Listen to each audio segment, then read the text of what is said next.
آپ کو بتائی گئی تھی اور تقویٰ کے 3 درجات و مقامات ذکر کیے گئے تھے۔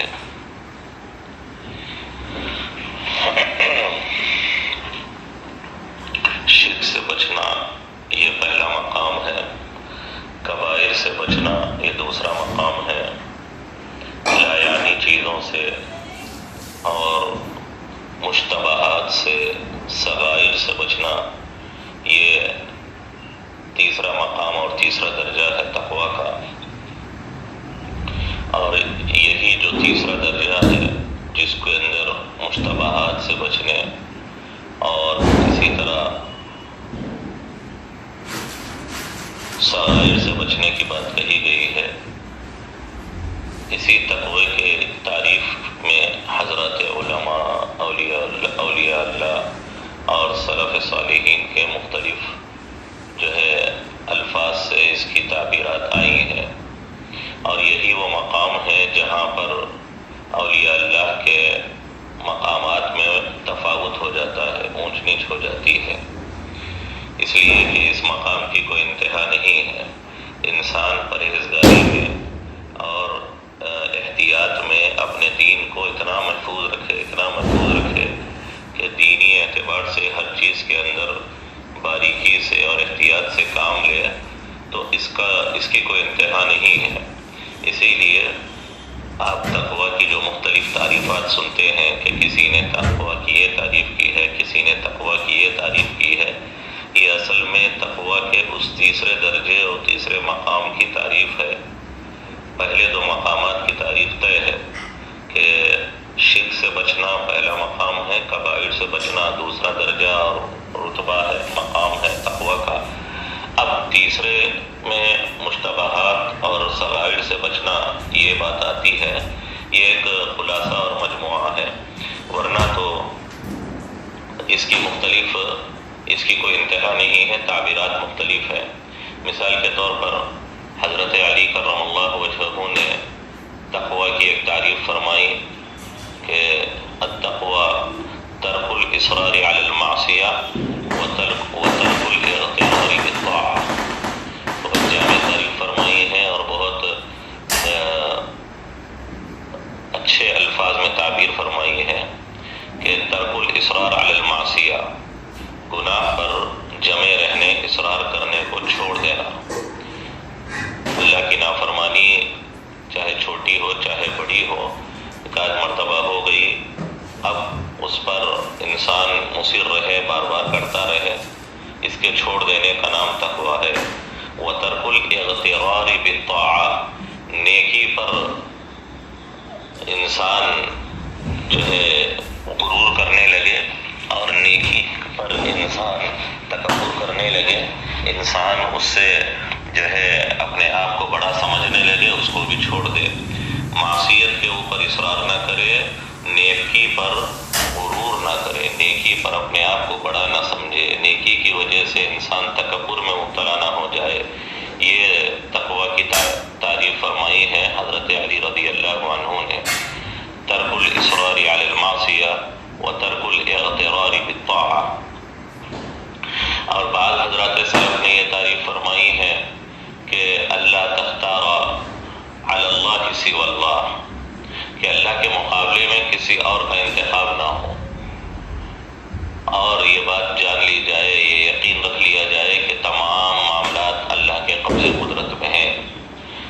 اللہ تختار علی اللہ سوی اللہ، کہ اللہ کے مقابلے میں اللہ کے علاوہ کسی اور کا انتخاب نہ ہو، کسی اور کی پسندیدگی نہ، کسی اور کو پسند نہ کرے، اور یہ یقین رکھے کہ تمام چیزیں اللہ کے قبضے قدرت میں ہیں۔ یہ بھی بعض حضرات نے تعریف فرمائی ہے، اور بعض حضرات نے تقویٰ کی یہ تعریف فرمائی ہے کہ اللہ یراک مولاک حیث نہاک، کہ تیرا آقا، تیرا مولا تجھے ایسی جگہ نہ دیکھے جہاں اس نے تجھ کو روک دیا ہے، منع کر دیا ہے۔ اللہ یراک مولاک حیث نہاک، جہاں پر خدا نے روک دیا ہے وہاں پر خدا تجھے نہ دیکھے۔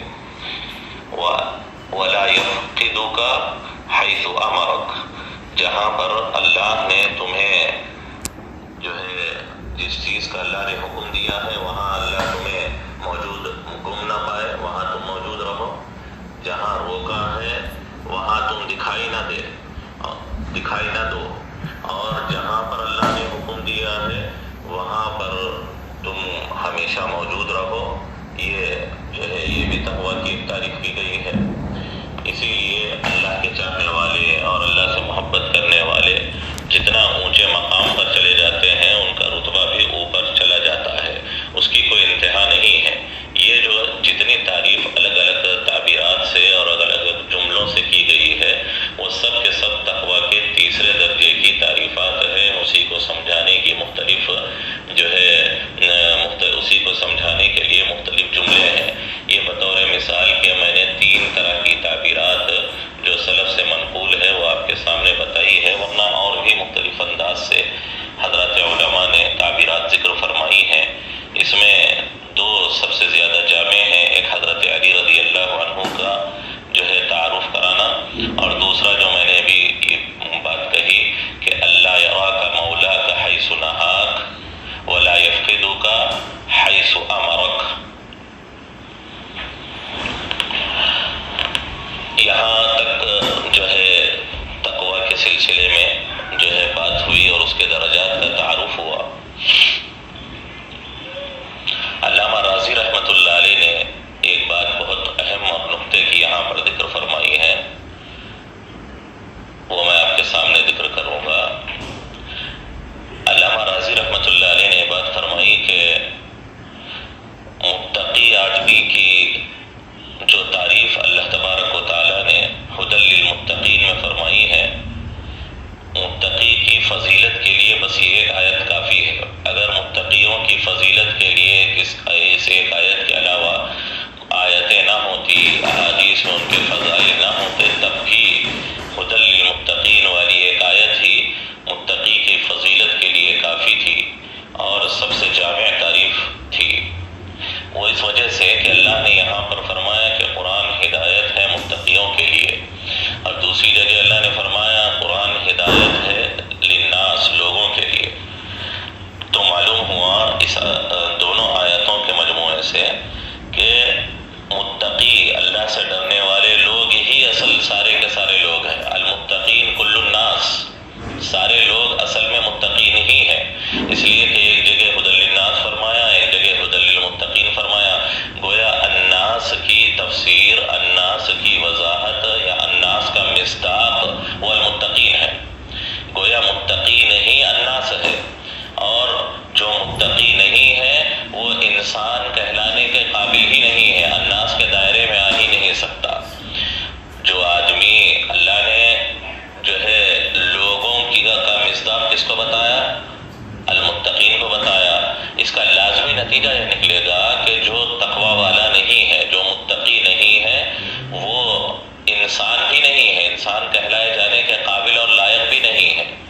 اس لیے کہ اللہ تبارک و تعالیٰ نے الناس کی ہدایت کے لیے اتارا ہے، اور اللہ کی جو ہے قرآن کی اللہ کے کلام کی تفسیر ہی میں اور اللہ کے کلام ہی میں بات آئی ہے کہ ہدی للمتقین۔ وہ ناس کون ہے؟ المتقین ہے۔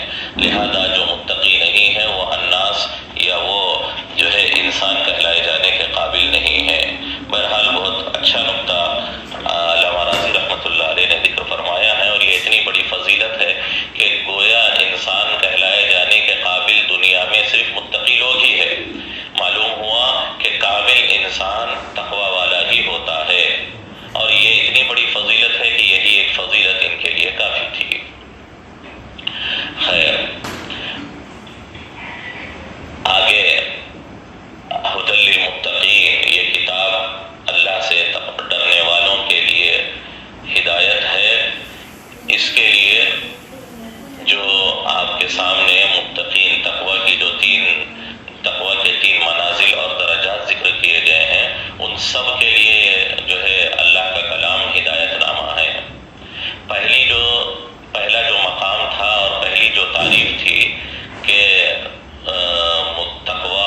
چیز جس انسان کو پہلے سے حاصل ہے پھر دوبارہ اس کو حاصل کرنے کے لیے بات کہی جا رہی ہے، تحصیل حاصل جسے کہا جاتا ہے۔ تو حضرات علماء نے یہ بات ذکر فرمائی ہے کہ یہاں پر ما یعول کے اعتبار سے ان کو مجازی طور پر متقی کہا گیا ہے، یعنی جو ابھی گمراہیوں سے، غلط راستوں سے نکل کر شرک کی طرف چلنے والے، وہ ایمان اور توحید کی طرف چلنے والے اور شرک سے بچنے کے راستے پر چلنے والے جو لوگ ہیں ان کو متقی سے تعبیر کیا گیا ہے ما یعول کے اعتبار سے۔ جیسے مفسرین نے مثال دی ہے کہ نبی پاک صلی اللہ علیہ وسلم نے ایک حدیث میں اس بات کا ذکر فرمایا کہ من قتل قتیلا فلہ سلبہ، اللہ کے راستے میں اور جہاد کے موقع پر جو آدمی کسی کافر کو قتل کر دے گا تو اس کے اوپر جو ساز و سامان ہوگا بطور انعام کے امیر المؤمنین اگر یہ اعلان کر دے کسی خاص جنگ کے موقع پر کہ جو آدمی کسی کافر کو قتل کرے گا اس کے ساتھ یا اس کے اوپر جو کچھ ساز و سامان ہے وہ سب کا سب اس قاتل کو بطور انعام کے دے دیا جائے گا۔ یہ ایک زائد انعام ہوگا مال غنیمت میں سب مجاہدین کو حصہ ہوگا، لیکن جس آدمی نے جس کسی کو کافر کو قتل کیا بطور انعام کے اس شخص کو جو ہے اس مقتول کافر کا جو ساز و سامان ہے وہ سب کا سب اس کو دے دیا جائے گا۔ نبی پاک صلی اللہ علیہ وسلم نے ایک جنگ کے موقع پر یہ اعلان فرمایا تھا من قتل قتیلا فلہ سلبہ، جو آدمی جس کسی کافر کو قتل کر دے اس کا جو ہے ساز و سامان وہ سب اس کو دے دیا جائے گا۔ تو اب یہاں دیکھیے ابھی جنگ نہیں ہوئی اور ابھی جو ہے مدبھیڑ نہیں ہوئی، قتال نہیں ہوا، پہلے ہی نبی پاک صلی اللہ علیہ وسلم نے قتیلا فرما دیا۔ من قتل رجلا کافرا فلہ سلبہ کہنا چاہیے یہاں پر۔ آ رہی بات سمجھ میں آپ لوگوں کو؟ من قتل رجلا کافرا فلہ سلبہ، جو کسی کافر آدمی کو قتل کرے اس کو اس کا چھوٹا ہوا مال دے دیا جائے گا، زائد مال دے دیا جائے گا، یہ کہنا چاہیے۔ لیکن یہاں پر قتیلا آیا ہے جبکہ ابھی اس کا قتل ہوا ہی نہیں، لیکن اس کے باوجود اس کو مقتول کہا گیا۔ قتیل بمعنی المقتول ہے یہاں پر۔ تو جو آدمی ابھی مقتول ہوا ہی نہیں اس کو پہلے ہی سے نبی پاک صلی اللہ علیہ وسلم نے ایک تعبیر مجاز کے اعتبار سے اس کو قتیل شمار کر دیا۔ تو ایسے ہی وہ لوگ جو ہے شرک سے بچنے کے راستے پر چل پڑے ہیں اور گمراہی سے نکل کر ہدایت کی طرف، توحید کی طرف چل رہے ہیں، آگے جا رہے ہیں، ان کو متقی کہہ دیا گیا۔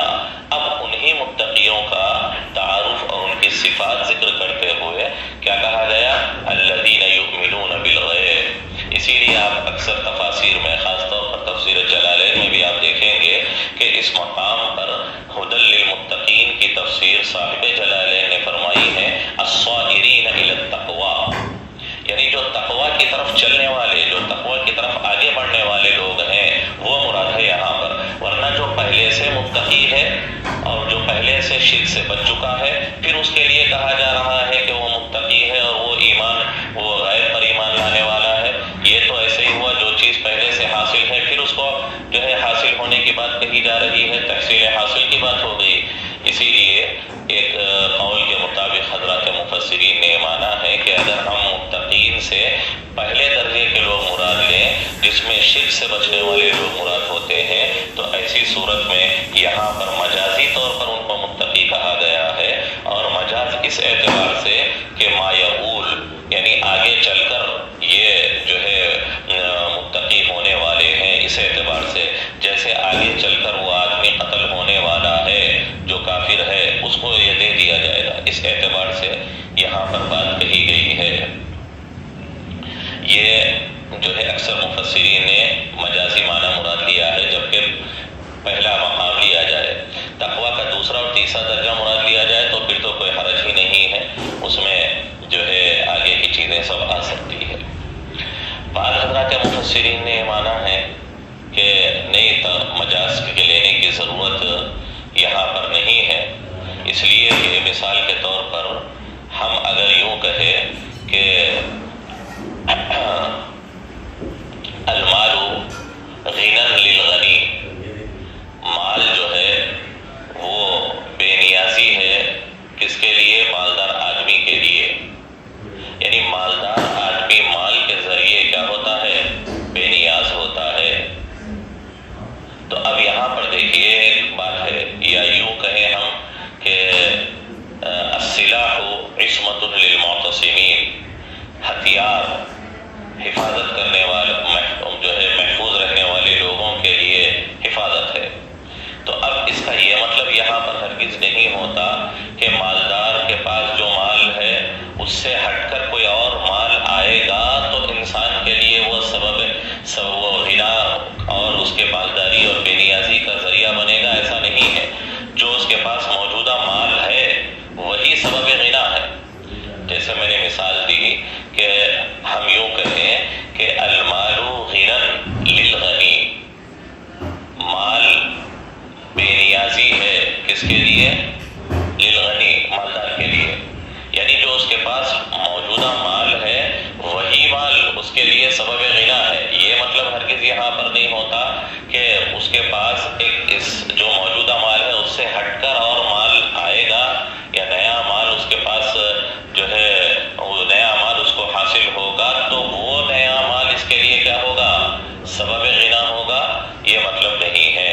تو ایسے ہی یہاں پر ہم کہیں گے کہ متقین جو شرک سے بچ چکے ہیں انہی کے لیے یہ ہدایت نامہ ہے قرآن کریم، اور ایسے ہی لوگ ہدایت پر اور تقویٰ پر کیوں ہیں؟ اس لیے کہ یہ لوگ کیا کرتے ہیں؟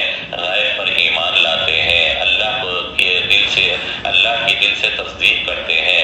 تو لہذا یہاں پر مجاز ماننے کی کوئی ضرورت نہیں ہے، گویا یہ کہا گیا ہے کہ متقی جو شرک سے بچنے والے ہیں ان کو متقی کہے جانے کا سبب یہ ہے کہ وہ اللہ پر ایمان لے آتے ہیں۔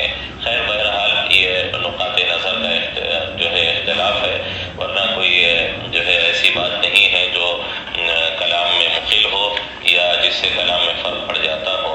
خیر متقی کو یہاں پر مجازی معنی ملے یا حقیقی معنی ملے، بہرحال قرآن کریم تمام لوگوں کے لیے جو تقویٰ کے تینوں درجات رکھتے ہیں ان کے لیے ہدایت کا ذریعہ ہے۔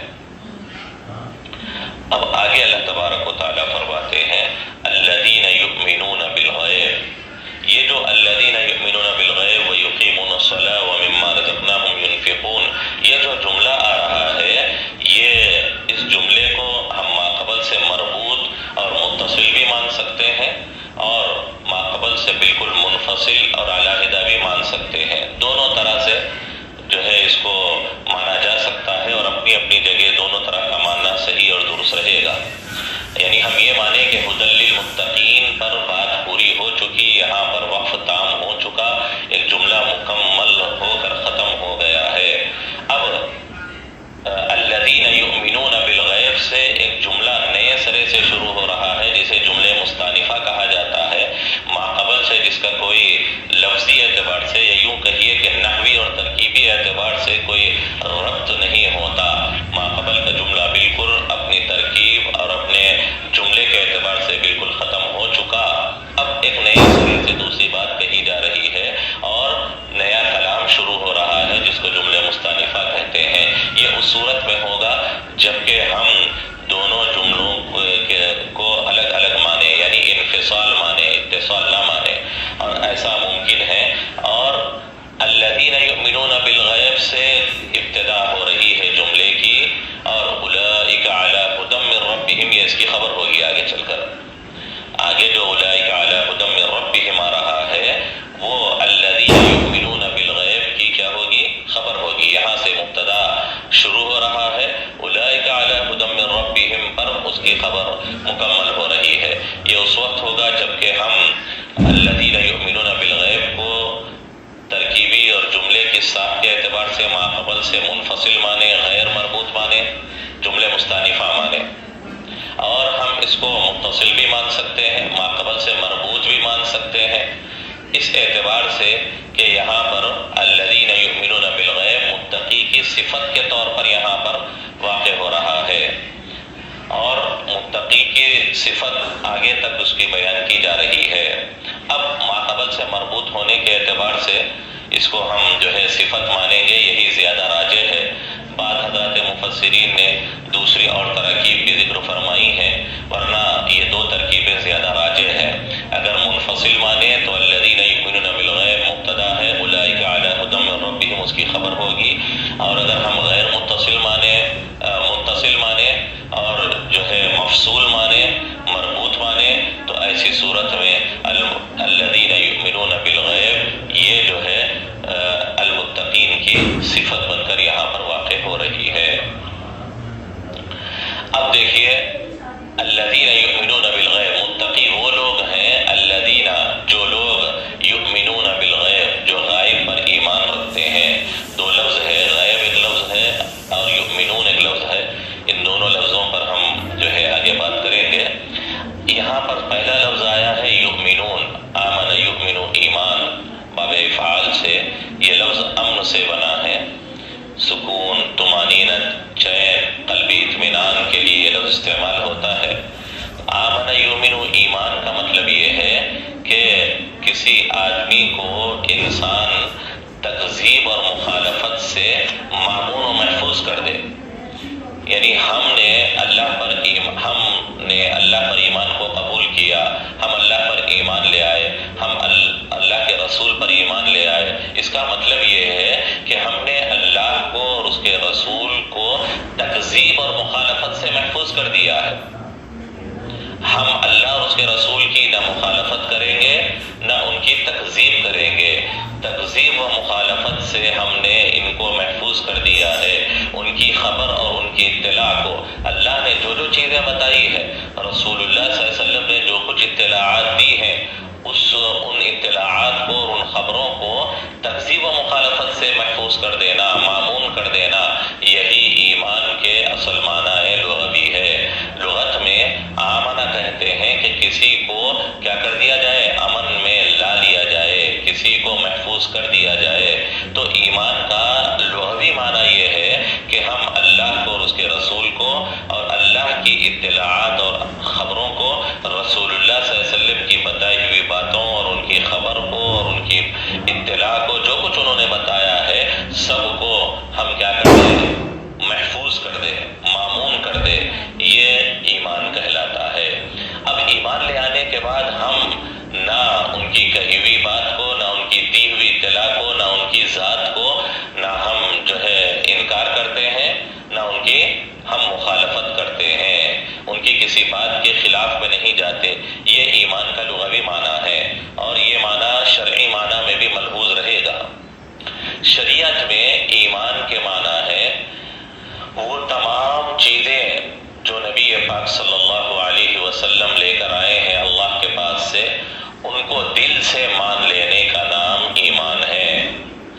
وہ تمام چیزیں جمیع ما جاء به النبی صلی اللہ علیہ وسلم، التصدیق بجمیع ما جاء به النبی صلی اللہ علیہ وسلم، یہ ایمان کی اصطلاحی اور شرعی تعریف ہے۔ نبی پاک صلی اللہ علیہ وسلم جو کچھ اللہ کے پاس سے لے کر آئے ہیں اور جس کا دین کے طور پر، اسلام کے طور پر ماننا ضروری ہے، اس کو دل سے سچا جان لینے اور اس پر یقین کر لینے کا نام، اور اس کو دل سے اس کا اعتراف کر لینے کا نام، یہ ایمان کہلاتا ہے۔ التصدیق بجمیع ما جاء به النبی صلی اللہ علیہ وسلم، یہ اصطلاحی اعتبار سے ایمان کی تعریف ہے۔ اب یہاں پر آپ نے بھی جو ہے پڑھا ہوگا، آپ کے علم میں بھی ہے، اور ایک جو ہے لمبا معرکۃ الآراء ایک مبحث ہے، وہ یہ ہے کہ ایمان کی جو تعریف ہم نے کی ہے خلاصے کے طور پر، وہ تعریف تو وہ ہے جو خلاصے کے طور پر آئی ہے، ورنہ تو ایمان صرف تصدیق بالجنان یعنی دل سے تصدیق کر لینے کا نام ہے، یا ایمان کے لیے اعمال بھی ضروری ہے؟ ایمان کی تعریف میں اعمال بھی اور طاعات بھی شامل ہے یا شامل نہیں ہے؟ اس سلسلے میں جو ہے عام طور پر دو نقطۂ نظر ہم کو کتابوں میں اور جو ہے قدیم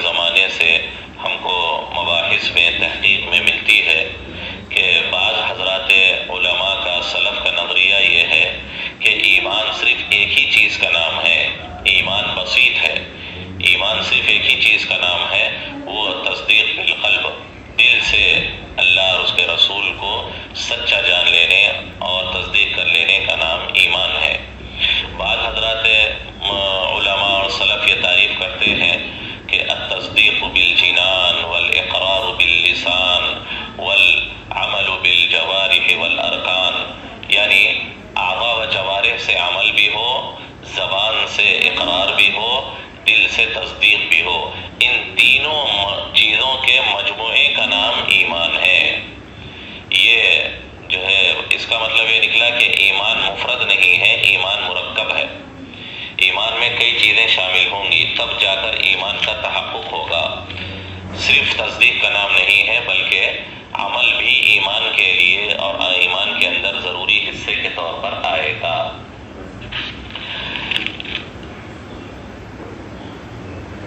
اسلامی فرقوں میں جو گمراہ فرقے گزرے ہیں، جیسے قدیم زمانے میں خوارج تھے، معتزلہ تھے، کرامیہ تھے، مرجیہ تھے، یہ مختلف قسم کے اسلامی گمراہ فرقے رہے ہیں، جن کے نقطۂ نظر ایمان کے سلسلے میں مختلف رہے ہیں۔ مثال کے طور پر معتزلہ اور خوارج یہ ایسے لوگ ہیں جنہوں نے ایمان کی تعریف کے اندر عمل کو بھی ضروری طور پر لیا ہے، اور یہ کہا ہے کہ ایمان تصدیق اور عمل کا دونوں کا نام ہے، اگر عمل نہیں ہے تو ایمان نہیں ہے۔ اسی لیے ان لوگوں کے یہاں مرتکب کبیرہ، کسی گناہ کبیرہ کو کرنے والا جو ہے وہ ایمان والا باقی نہیں رہتا۔ جیسے کوئی آدمی، نماز مختلف ارکان کے مجموعے کا نام ہے، اگر کسی نے نماز میں سجدہ نہیں کیا تو اس کی نماز نہیں ہوئی، پورے ارکان اس نے ادا کر لیے، قیام بھی کر لیا، رکوع بھی کر لیا، قاعدہ بھی کر لیا، قرات بھی کر لیا، لیکن سجدہ نہیں کیا، ایک رکن کو ادا نہیں کیا، تو اس کی نماز ادا شمار نہیں کی جائے گی۔ سجدہ نہیں کیا، دوبارہ اس کو نماز پڑھنا پڑے گا۔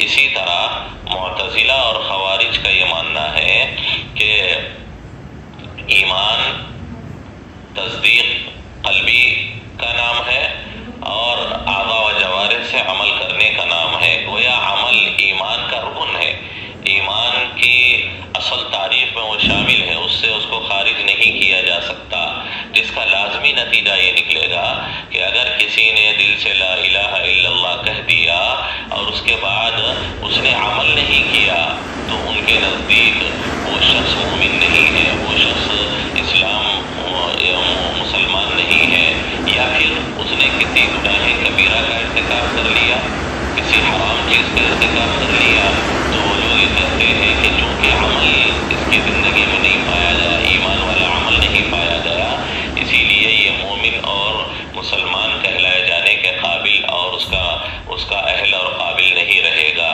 یہ معتزلہ اور خوارج کا ماننا ہے۔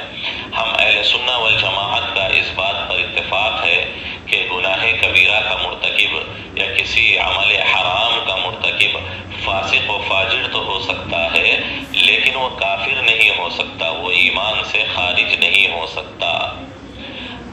اس سے صاف یہ مطلب نکل آتا ہے کہ ایمان صرف ایک ہی چیز کا نام ہے۔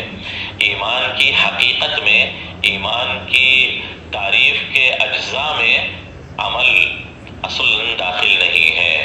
اس کی بنیادی وجہ یہ ہے کہ اللہ تبارک و تعالیٰ نے قرآن کریم میں جہاں کہیں ایمان کا ذکر کیا ہے تو ساتھ میں عمل صالح کا بھی ذکر فرمایا ہے۔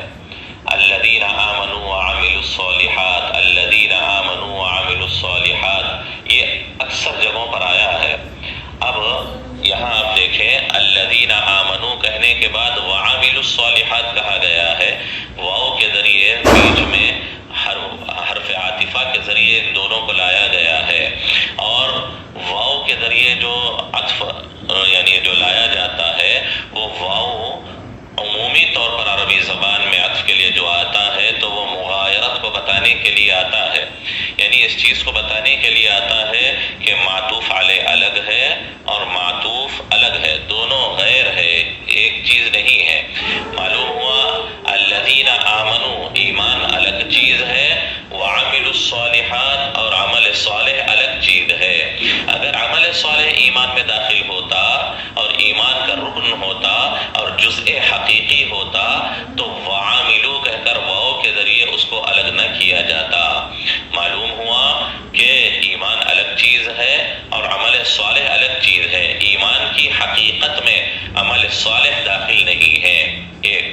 دوسری بات، قرآن کریم میں اللہ تبارک و تعالیٰ نے ایمان کا جہاں ذکر کیا اس کو قلب کے ساتھ جوڑ کر ذکر کیا. اولئک کتب فی قلوبہم الایمان، یہ ایسے لوگ ہیں جن کے دلوں میں اللہ نے ایمان لکھ دیا ہے. اور ولما يدخل الایمان فی قلوبکم، بسم اللہ الرحمن الرحیم. تو قرآن کریم میں جہاں کہیں ایمان کا ذکر آیا تو اللہ تبارک و تعالیٰ نے اس کو قلب کے ساتھ جوڑا ہے.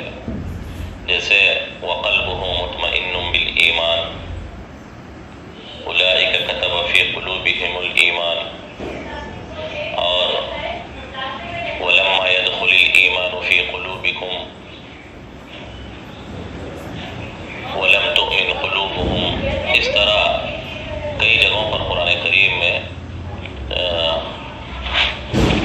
اللہ تبارک و تعالیٰ نے ایمان کو قلب کے ساتھ جوڑا ہے. معلوم ہوا کہ ایمان اصل قلب کی چیز کا نام ہے، عمل کا نام عمل، اور جو ہے نیکی عمل بالجوارح، یہ ایمان کی حقیقت میں، ایمان کے جو ہے جز میں، ایمان کی اصل تعریف میں شامل نہیں ہے. ہاں، ایمان کے اجزائے تکمیلیہ میں سے تو ہو سکتا ہے، اجزائے حقیقیہ میں سے نہیں ہو سکتا. تو خیر، معتزلہ اور خوارج کا یہ ماننا رہا ہے کہ اعمال ایمان کا جز حقیقی ہے، اور وہ جو ہے ایمان کے ارکان اور ایمان کے رکن میں شامل ہے. عمل نہیں ہے تو ایمان نہیں ہے. اسی لیے وہ لوگ مرتکب کبیرہ کو مومن اور مسلمان شمار نہیں کرتے. اور میں نے بات بتائی، ہم اہل سنہ والجماعت کا عقیدہ ہے کہ ایمان تصدیق قلبی کا نام ہے، عمل کا نام ایمان نہیں ہے. اس کی دو بنیادی قرآن کریم سے دلیلیں ہم نے دے دی کہ الذین آمنوا وعملوا الصالحات کہہ کر دونوں کو الگ الگ بتایا گیا ہے. اور اسی طرح ایمان کا جہاں کہیں ذکر آیا ہے تو اس کو قلب کے ساتھ جوڑ کر اللہ نے ذکر کیا ہے. اسے یہ چیزیں اس بات کو بتاتی ہے کہ عمل ایمان کی حقیقت میں اور ایمان کی ایمان کے رکن میں داخل نہیں ہے. اسی لیے ہم یہ مانتے ہیں کہ مرتکب کبیرہ ایمان سے خارج نہیں ہوتا. تصدیق قلبی نہ ہو تو پھر ایمان سے خارج ہو جاتا ہے. اس کے بالمقابل، یعنی بالکل جو معتزلہ اور خوارج ہیں ان کے بالکل مد مقابل ایسا فرقہ بھی گمراہ امت میں پیدا ہوا جس کو مرجئہ کہا جاتا ہے. ارجا یرجی، ارجاء باب الفعال سے مرجئہ، مؤخر کر دینے والا، جن کا صرف ماننا یہ ہے کہ ایمان صرف تصدیق قلبی کا نام ہے، عمل کی کوئی ضرورت ہی نہیں ہے. بس دل سے مان لیا بس کافی ہے، اب عمل کی کوئی ضرورت نہیں ہے. نہ جو ہے عمل نہ کرنے کی وجہ سے انسان کے ایمان پر کوئی فرق نہیں پڑے گا. بالکل انہوں نے عمل کو متروک کر دیا، عمل کو کوئی اہمیت اور حیثیت ہی نہیں دی. مرجئہ فرقہ. خوارج نے عمل کو اتنا بڑھایا کہ اس کو ایمان کے جز حقیقی میں داخل کر دیا. مرجئہ نے اتنا اس کو عمل ایمان سے خارج کر دیا، اتنا گرا دیا عمل کو کہ اس کو اجزائے تکمیلیہ میں بھی شامل نہیں کیا، اور جو ہے کامل ایمان کے اندر بھی اس کو شامل نہیں کیا. اور یہ کہا مرجئہ نے کہ کوئی آدمی جو ہے گناہ کرے گا تو اس سے ایمان کے اوپر کوئی فرق نہیں پڑے گا، اور انسان کے لیے گناہ کوئی نقصان دہ نہیں ہے. لا یضر مع الایمان ذم، ان کا عقیدہ تھا کہ لا یضر مع الایمان ذم، ایمان ہوتے ہوئے کوئی گناہ نقصان نہیں کرے گا، گناہ کتنے بھی کر لے. اس لیے کہ عمل کو انہوں نے کوئی حیثیت ہی نہیں دی تھی. پورا کا پورا انہوں نے مانا تھا کہ اصل جو ہے ایمان وہ تصدیق ہی کا نام ہے، بس یہ تصدیق ہے، ایمان ہے، کافی ہے. اب اس تصدیق پر اور اس ایمان پر کسی بھی طریقے سے انسان گناہ کر لے کوئی فرق پڑنے والا نہیں ہے. یہ بالکل دو متضاد نظریے، دو بالکل ٹکراتے ہوئے نظریے تھے جو گمراہی کا سبب بنے. ایک جو ہے خوارج و معتزلہ کا کہ انہوں نے عمل کو اتنا بڑھایا کہ اس کو رکن ایمان بنا دیا، اور عمل نہ ہونے کی صورت میں ایمان ہی سے خارج کر دیا. اس کے بالمقابل مرجئہ جو ہے فرقے مرجئہ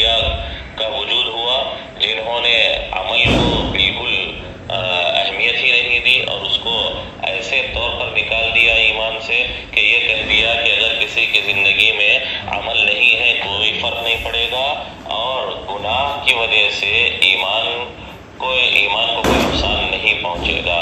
یہ دو متضاد نظریے تھے۔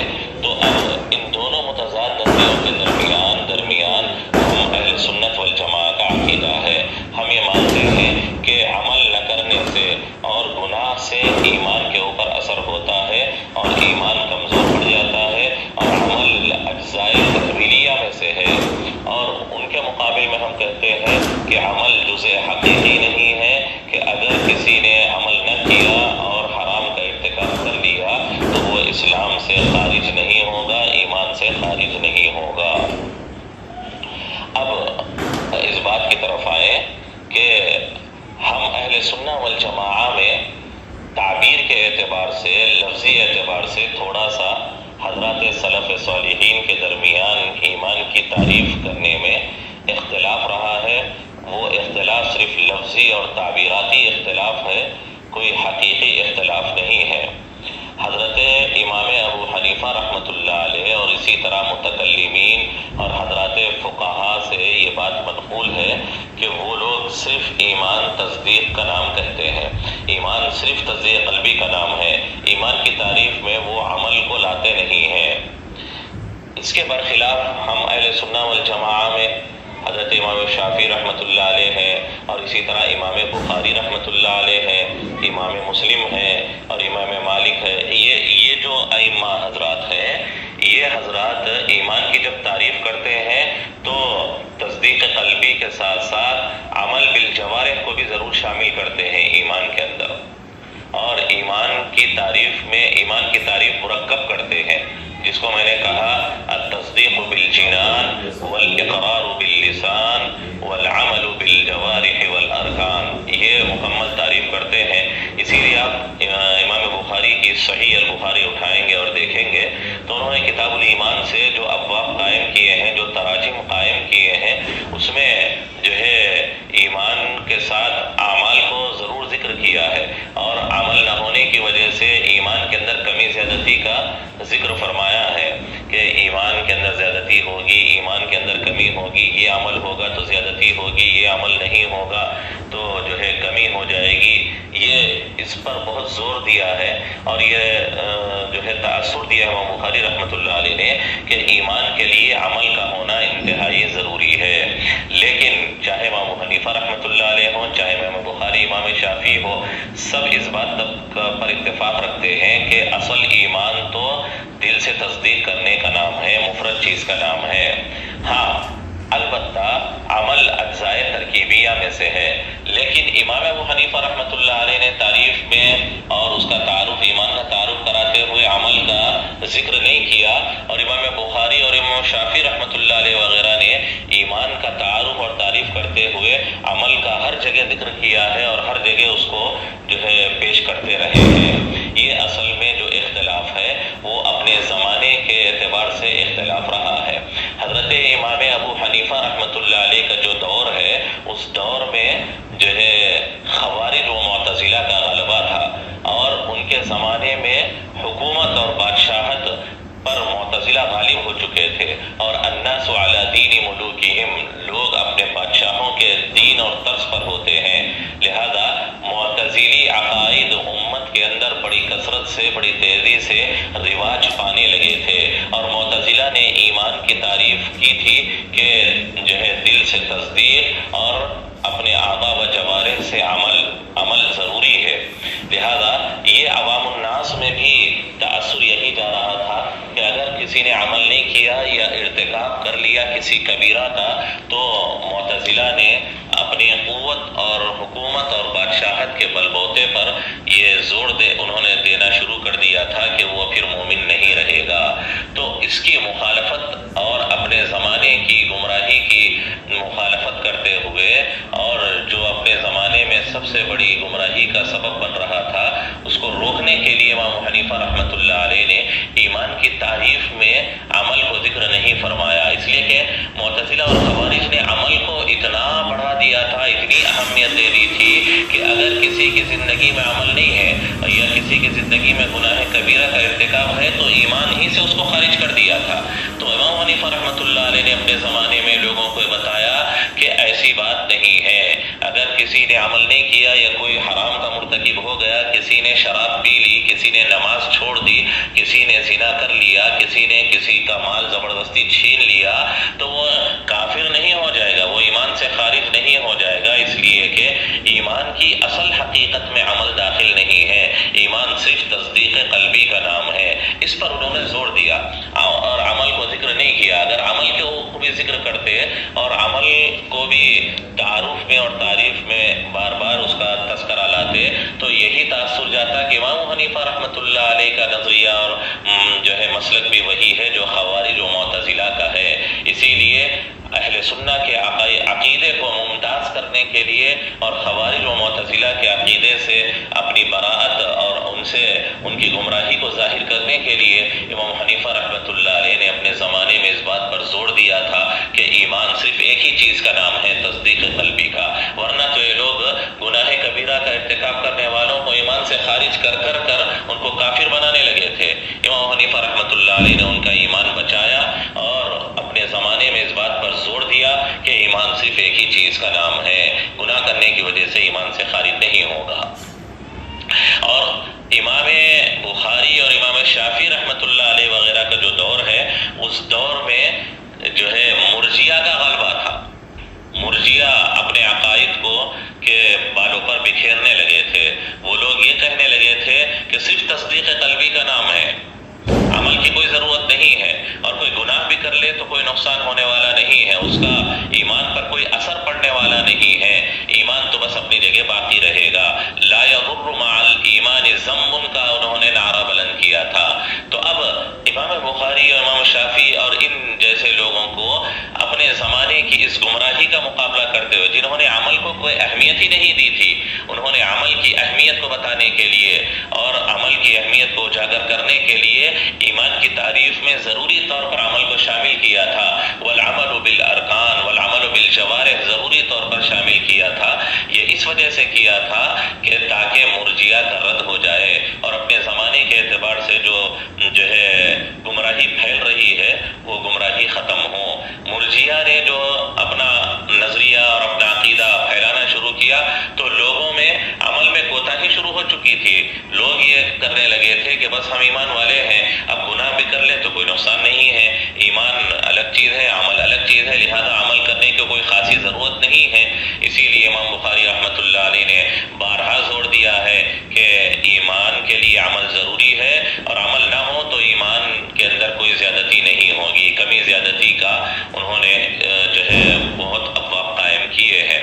آپ اسی لیے اپنے زمانے کے یہ موجودہ اپنے زمانے میں جو فرقے رہے ہیں اس پر زور دے کر تعریف کا یہ جو فرق رہا ہے، اس سے آپ سمجھ گئے ہوں گے کہ امام ابو حنیفہ اور امام شافعی اور امام بخاری کے درمیان ایمان کی تعریف کو لے کر کوئی حقیقی اختلاف نہیں ہے، یہ کوئی جو ہے اصل اختلاف نہیں ہے، صرف تعبیرات کا، صرف الفاظ کا اختلاف ہے، ورنہ یہ دونوں اہل سنہ والجماعت کے نمائندہ ائمہ کرام ہیں، سب اس بات پر متفق ہے کہ ایمان اصل ایک ہی چیز کا نام ہے، عمل وہ ایک زائد چیز ہے لیکن ایمان کے لیے ضروری ہے، اجزاء تکمیلیہ میں اس کا ضرور شمار ہوتا ہے، اس کے بغیر ایمان قابل نہیں ہوتا۔ لیکن انہوں نے عمل کو تعریف میں نہیں لیا، تو کیوں نہیں لیا؟ اور ان حضرات نے عمل کو تعریف میں داخل و شامل کر اس پر زور دیا، تو کیوں زور دیا؟ وہ اپنے زمانے کے اعتبار سے ایسا ضروری ہو گیا تھا۔ یہ طرز آپ مشکات میں بھی دیکھیں گے کہ مشکات میں آپ جب کتاب الایمان پڑھیں گے تو اس میں آپ کو اثبات عذاب القبر، کتاب الایمان میں امام جو ہے صاحب مشکات کیا کر رہے ہیں؟ باب اثبات عذاب القبر لا رہے ہیں، حالانکہ دیگر محدثین یا دیگر کتب احادیث کے جامعین اس طرح کے ابواب عمومی طور پر کتاب الایمان میں نہیں لاتے، لیکن صاحب مشکات نے کتاب الایمان میں باب اثبات عذاب القبر کو ذکر کیا تھا۔ اس کی بنیادی وجہ کیا ہے؟ بنیادی وجہ یہی ہے کہ صاحب مشکات کا جو زمانہ ہے اس زمانے میں منکرین عذاب قبر بڑی کثرت سے پیدا ہو چکے تھے، اور بہت سارے لوگ عذاب قبر کا انکار کرنے لگے تھے اور یہ کہنے لگے تھے کہ عذاب قبر کی کوئی حقیقت نہیں ہے، عذاب قبر کوئی چیز نہیں ہے، اصل تو وہ آخرت میں ہے۔ عذاب قبر کیوں نہیں ہے؟ اس لیے کہ قبر یہ جو ہے زمین میں جو گڑھا کھود دیا جاتا ہے اس کا نام ہے، اس میں ہم نہ کوئی نعمت کو دیکھتے ہیں، نہ کوئی سزا کو دیکھتے ہیں، نہ کوئی اژدہا دیکھتے ہیں، نہ وہاں خان نعمت دیکھتے ہیں، وہاں نہ جنت کے پھل دیکھتے ہیں، نہ جنت کی ٹھنڈی ہوائیں دیکھتے ہیں، نہ وہاں جہنم کی جو ہے لو اور گرم ہوائیں دیکھتے ہیں۔ تو ان لوگوں نے ظاہری طور پر یہ دیکھ کر عذاب قبر کا انکار کر دیا تھا۔ صاحب مشکات کے زمانے میں جو ہے بڑے زوروں پر انکار عذاب قبر کا جو ہے سلسلہ چل رہا تھا، تو انہوں نے ایمانیات کے لیے ضروری قرار دیا اور اہل سنت کی پہچان کے طور پر اس بات پر زور دیا کہ عذاب قبر کا ماننا ایمان کے لیے ضروری ہے، ورنہ اہل سنت سے خارج ہو جائے گا۔ اسی لیے انہوں نے اس پر بہت زور دے کر باب اثبات عذاب القبر قائم فرمایا ہے۔ دیگر اور محدثین کی کتب کے اندر کتاب الایمان میں آپ اس بات کو عذاب القبر نہیں دیکھیں گے، دیکھیں گے تو ایک آدھ محدث کی ترتیب میں یا ان کی تصنیف میں آپ دیکھیں گے، لیکن اکثر محدثین نے اس بات و عذاب القبر کو جو ہے کیا نہیں کیا ہے، کتاب الایمان میں شامل نہیں کیا ہے، لیکن صاحب مشکات نے شامل کیا۔ یہ اصل میں اپنے زمانے کے اعتبار سے رہا ہے۔ تو اسی طرح یہ بات بھی آپ ذہن میں رکھیں کہ ایمان کس چیز کا نام ہے۔ انہوں نے اس انداز سے تعبیر کیا، انہوں نے اس انداز سے تعبیر کیا، یہ صرف تعبیرات کا اپنے اپنے زمانوں کے فرقوں کے رد کے اعتبار سے فرق رہا ہے، ورنہ تو سب اس بات پر متفق ہے۔ ہم اہل سنہ والجماعہ اس بات پر متفق ہے، چاہے امام حنیفہ ہو، چاہے امام بخاری ہو، چاہے امام مالک ہو، چاہے امام شافعی ہو، جو سب ائمہ ہیں اور نمائندہ ہیں، ترجمان ہیں اہل سنہ والجماعت کے عقائد کے اور مذہب کے، سب اس بات پر متفق ہے کہ ایمان تصدیق قلبی کا نام ہے۔ ہاں، عمل ایمان کے لیے ضروری ہے۔ یہ لوگ مثال دیتے ہیں اور تشبیہ دیتے ہیں، جیسے ایک درخت، ہم شجر کہیں گے اور درخت کہیں گے کس کو؟ جڑ کو بھی، پتوں کو بھی، اور ان کی تنوں کو بھی، اور ان کی شاخوں کو بھی، اور ان کے پھلوں کو بھی، یہ پورے مجموعے کو ہم درخت کہتے ہیں۔ اور یہی اصل میں حقیقت میں درخت کہلائے جانے کے قابل اور لائق بھی ہے، ورنہ پتے نہ ہوں، اس کے اوپر شاخیں نہ ہوں، اس پر پھل پھول نہ ہوں، اس کے تنے نہ ہوں، صرف ایک جڑ کھڑی ہوئی ہے زمین پر، تو ہم کہنے کو تو اس کو درخت کہہ سکتے ہیں، لیکن حقیقی یا کامل درخت اس کو نہیں کہا جا سکتا۔ صرف اطلاق کرنے کے اعتبار سے، نام لینے کے اعتبار سے ہم اسے شجر و درخت کو کہہ سکتے ہیں، لیکن دل آمدہ نہیں ہوتا کہ اس کو درخت کہیں، اور جو ہے ہمارا قلب اس بات پر مطمئن نہیں ہوتا کہ ہم اس کو درخت کہیں۔ کامل درخت تو وہی ہوتا ہے جس کو دیکھ کر نظریں جو آنکھوں کو وہ درخت بھا جائے، دل اس سے خوش ہونے لگے، تو وہ ہوتا ہے جس میں پھل پھول تنے اور اس کے اوپر جو ہے پتے بھی ہو اور اس کے جو ہے اس کا سایہ بھی ہو، یہ سب ہو۔ تو ایسے ہی تصدیق قلبی تو اصل ایمان ہے، لیکن یہ حقیقی اور اصل ایمان ہے۔